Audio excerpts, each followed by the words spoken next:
Salut à tous. Abonne-toi et mate la suite de actualités sur ta chaîne YouTube car les élections organisées entre 1997 et 1999 ont été confiées à un organe censé être neutre, la Commission électorale nationale indépendante CENI.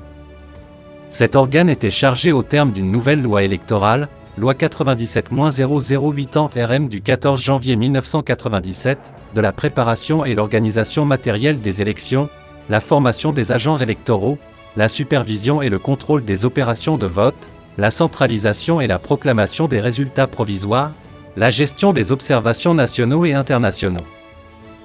Le coût global de l'organisation des consultations électorales, entre 1997 et 1999, se chiffre aux environs de 17 milliards de francs CFA, avec une contribution financière des partenaires bilatéraux et multilatéraux de l'ordre de 3,5 milliards de francs CFA. À ce jour, il n'y a pas eu un audit, par un cabinet indépendant, de l'utilisation des fonds publics mis à la disposition de la CENI. La gestion désastreuse des opérations électorales organisées entre 1997 et 1999 et surtout leurs coûts exorbitants ont amené les autorités à changer leur fusil d'épaule.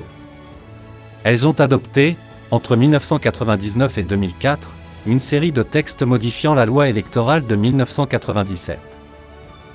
Avec les innovations et les changements introduits dans la loi électorale modifiée, le rôle de la Commission électorale nationale indépendante CENI se confine au suivi de la régularité des opérations électorales, alors que la préparation, l'organisation matérielle des élections et la proclamation des résultats provisoires sont confiés de nouveau à l'administration. Aux élections présidentielles, en 2002, par exemple, 24 candidatures sur 25 ont été validées par la Cour constitutionnelle. Le coût total de l'organisation de la troisième série des consultations électorales, entre 2002 et 2004, se chiffre aux environs de 25 milliards de francs CFA avec une contribution des partenaires de l'ordre de 6 milliards. Le tableau suivant donne une idée des dépenses effectuées par le ministère de l'Administration territoriale et des collectivités locales, MACL, pour l'organisation des différentes élections entre 2002 et 2004. Il faut noter que ce tableau ne fait pas ressortir les dépenses de la Cour constitutionnelle, 907 millions, de la CENI, 3,7 milliards, de la Délégation générale aux élections, 1,7 milliard, du Comité national de l'égal accès aux médias d'État, 143 millions, des médias d'État eux-mêmes, 91,7 millions, et les fonds publics accordés aux partis politiques, montants qui sont passés de 140 millions, en 2001, à 804 millions, en 2004. La cellule d'appui aux structures de contrôle de l'administration. Casca a fait état, en juin 2005, de nombreuses et graves irrégularités à tous les niveaux dans la gestion de ces fonds. Or, les jours des contingents africains de la mission onusienne au Mali sont-ils comptés? Se dirigerait-on vers le rétrécissement des contingents africains engagés au Mali dans le cadre de la mission onusienne? Vendredi 20 mai, la presse s'est fait l'écho du retard accusé par la rotation du contingent sénégalais, en mission dans le centre du Mali, où opère la Katiba du Massina dirigée par le djihadiste Paul Amadou Koufa et membre du groupe de soutien à l'islam et aux musulmans, GSIM, affilié à Al-Qaïda au Maghreb islamique, AQMI.